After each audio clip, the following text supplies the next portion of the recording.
Hello YouTube, it is me again, your favorite Texas trucker, and I'm just about done here, getting everything done in this truck.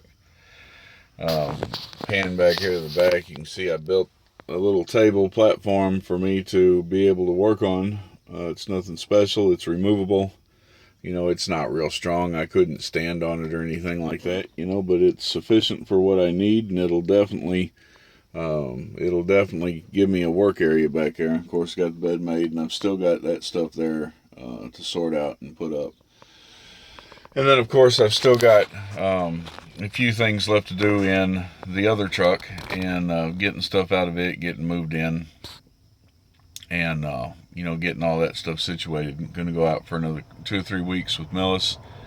Um, go out for about a week, put in my notice, and then go out for, be out for another couple weeks. When I come home this next time, it'll be my last time with Millis. And then I'll be signing on with, I'm already signed on with Triple C Transit. Okay, so kind of what I wanted to talk about today a little bit. Just a short video on kind of the things that I had to go through to sign on to Triple C. It was a relatively painless experience. There wasn't a lot of requirements, that they had as far as, stuff they wanted you to do. They don't have no 3-day orientation and all that kind of stuff. Essentially, I bought the truck, and we already talked about that. So I'm not going to rehash that again. So I bought the truck, and then I had to take it down to the boss shop here in Weatherford, which is at exit 406, in order to get an inspection done. So I passed the inspection, and then from there I had to go to Burleson to get back to Concentricare, where I got my DOT physical done at, so I could get a copy of the long form physical because they needed a copy of that. So I got that done. And then from there, I had to go down and take a drug test, and I got that done. They should already have the results. I don't know. I'm not even concerned with passing it. Couldn't care less, because I know that I don't. There's nothing in it. I don't even take aspirins. I don't take aspirins. I don't take Tylenol. I don't take pain pills. I don't take any medications at all. Except for some stuff for the occasional high blood pressure, and every now and again I'll take metformin for diabetes when my blood sugars start to spike and get too high. Other than that, I don't do any kind of medications and don't do any kind of drugs, so I'm not even the slightest bit concerned with whether or not that test passes. I know it's going to pass. Anyway, I went down there and I did an interview. Spent about an hour and a half with the operations manager down there. Really great guy. Had a good time talking to him. He was really patient with a lot of the questions that I asked, and he answered everything. He brought in a couple of the dispatchers so that I could get numbers from them on what their top drivers are grossing. As far as dry van, because they don't have an opening for flatbed yet, so I'm going to be pulling dry van, which works, because I don't have a headache rack on this truck yet, and that'll give me time to get the headache rack. It'll give me time to get all my securement stuff, all my chains, my binders, my straps, my tarps, and all that kind of stuff. And then once I've got all that stuff, then I'll be ready to make a switch over to flatbed. And, he said that when a flatbed becomes available, he'd be more than happy to put me in it. So I got the information. Let me roll this window down real quick. I'm almost done here, and I'm going to switch trucks here in a little bit. Go over to Moxie and get, the rest of the stuff out of there that I got to do. Anyway, what the drivers there are grossing, the top drivers, are grossing is decent.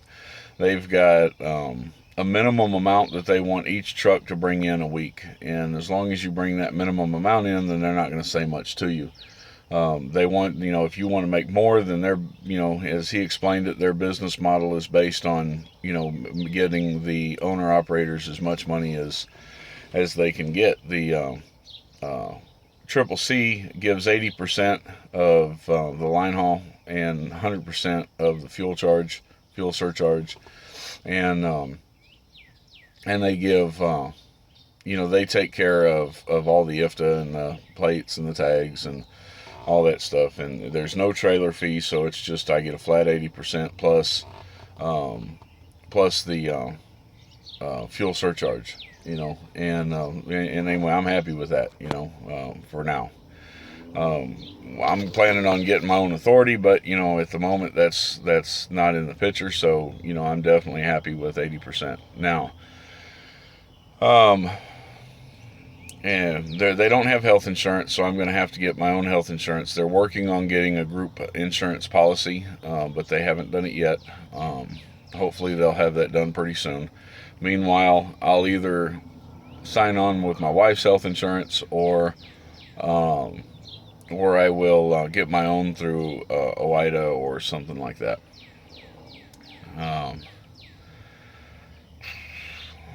I said they had me do an online orientation where I had 15, 20 documents to sign. Of those documents, there was the W-9 request for identification number, a tax ID number for them to pay me. Then I had to get a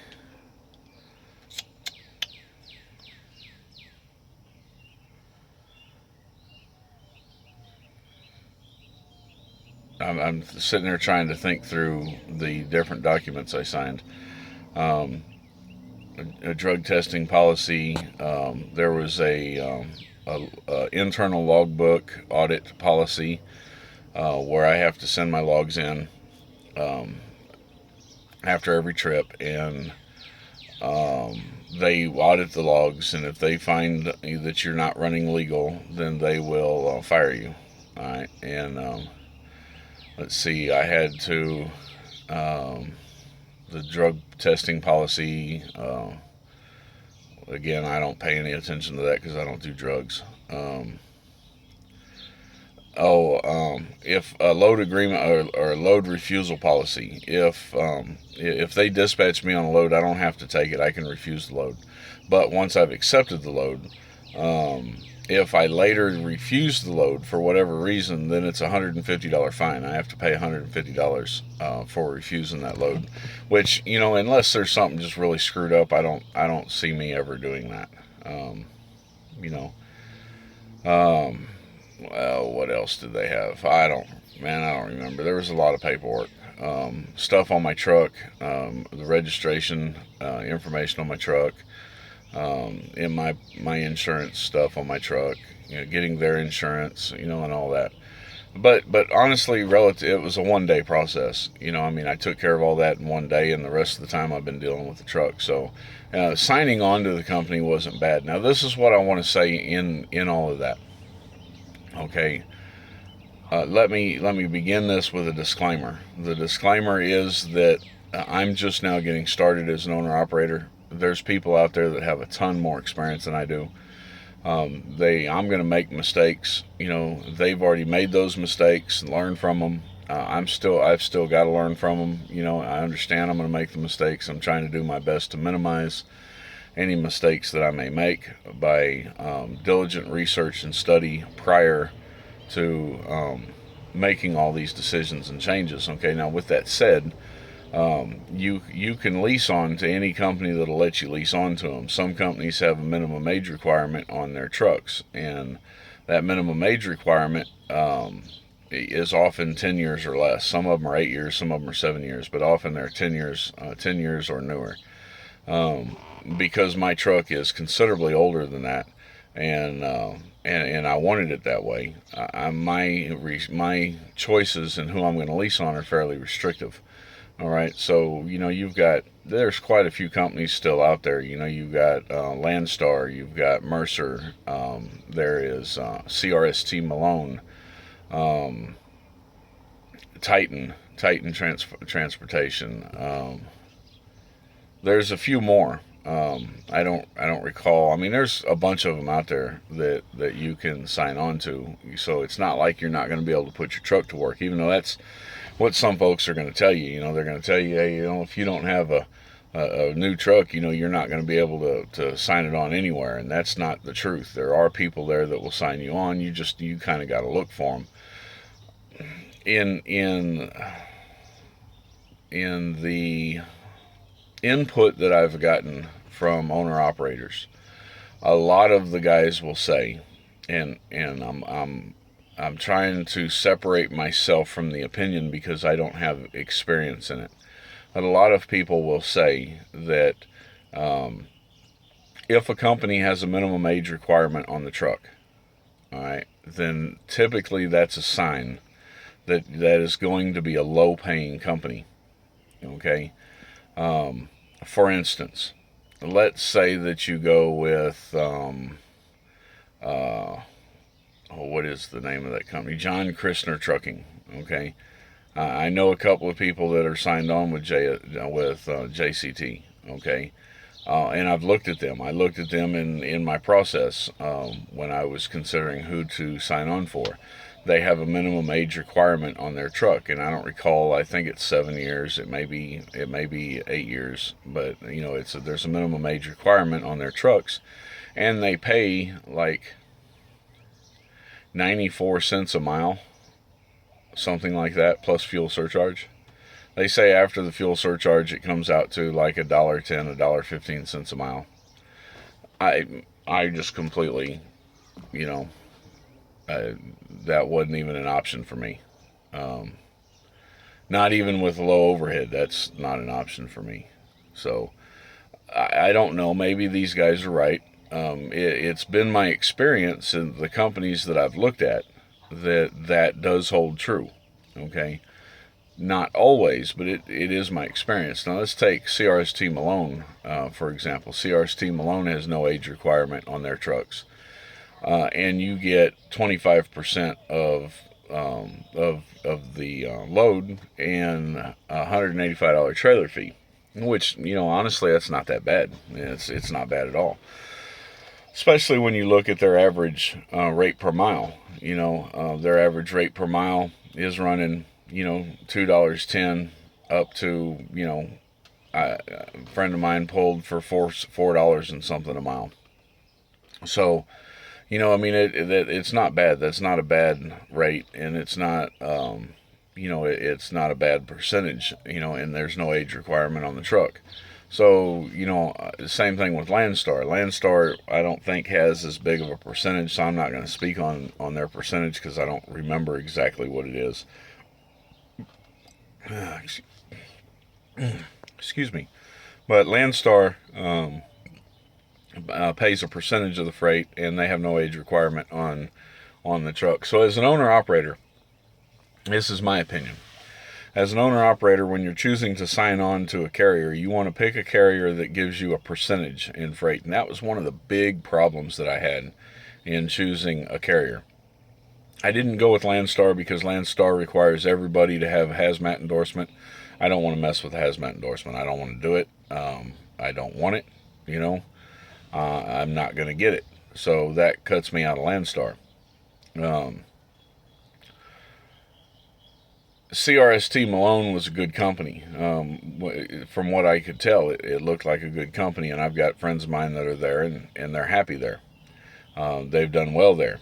They're on lease purchase, and I'm not going to go on lease purchase. But when I was going through all the load boards, and I had access to the CRST Malone's load boards. When I was going through the load boards, I was really concerned because there was very little coming out of Texas. And then, I'm not going to go with CRST Malone. And so that kind of cuts that out of the picture. So Landstar and CRST Malone are out. Now, Mercer, I was considering going with.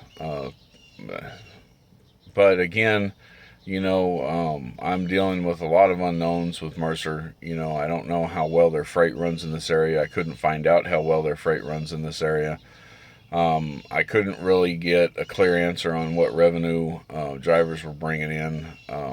I was finding a few negative things here that kind of made me shy away because I wasn't finding enough positive stuff. Not saying that there's not positive stuff there, it's just that I don't have any friends that drive for Mercer, so I wasn't able to get answers to the questions that I wanted. So I decided that what I was going to do is I was going to look for a local company, somebody that was based in Texas, somebody that I could work with here in Texas, because I know if they're based in Texas, I can get back to Texas. All right.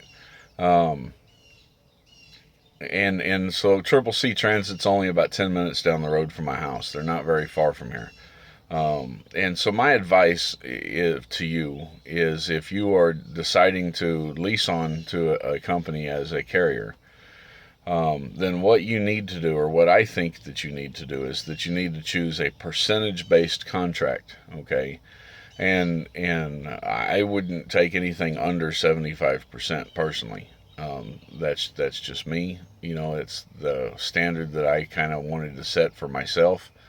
And so that's where I'm at right now. So 75% is the minimum. I ended up with a company that did 80%, and I'm pretty happy with that. Now, yeah, am I going to run into pitfalls? Sure. I've got some friends that are owner-operators. I'm hoping that I'll be able to call on them when I do run into those things. Right now, I'm running into a plethora of issues, that just small, minor things that I have to take care of before I can get the truck out there on the road. My door locks were bad. I had a different key for the driver's side door than I had for the passenger side door. The ignition key works in the passenger side door, but the passenger side door lock is screwed up. So even though it'll turn the lock, it doesn't lock the lock. So I've got to get that fixed. The driver's door, or driver's ignition key, works on the passenger side box, but the passenger side box is clogged with a bunch of dirt and debris. So it's a constant pain to deal with it. The ignition key does not work in the driver's door, and does not work in the cylinder for the driver's side box. So what I'm going to have to do is I got a mechanic out. I got a locksmith out here to get my driver's side, cut a key for the driver's side door, get it working, and the driver's side box is seized up, so that lock is trashed. It's not going to work at all. And so anyway, I can lock the cab now, which was the big thing for me. And but I'm going to have to order 4 new cylinders, one for both cab doors and one for both side boxes. And and I'm going to have to get those installed fairly quick. It's just, I can't have the truck unsecured, so I'm going to have to do those fairly quick. The cab is secure, and I'm happy with that. And then I did build this table. I think I showed that to you just a couple of minutes ago. Let's see here. The table back here. It's not anything special, but it'll work, and it's removable. So, it'll do what I need it to do. And other than that, I'm pretty much ready. So it's just a matter of doing these little minor details that I've got set aside to knock out, and then putting the truck on the road. Everything is done. They're going to put the decal work on the truck when I bring it down there. I still have to get a scale ticket for the truck so that they have an empty weight on it. I've got full tanks, so I'm good on fuel for a while. And then I've got to sign the lease agreement, leasing onto the company when I come in, from being out with Millis for a couple weeks. Other than that, everything is done, and I'm ready to go. So let me go ahead and cut this video short. And if you like the video, got anything good out of it, I don't know, maybe I was just rambling and there wasn't any good information in this one. But ask me, give me suggestions, let me know the things that y'all are wanting to know about. Let me know the things that I can address for you. All right, we'll catch you later. Y'all take care, and peace out.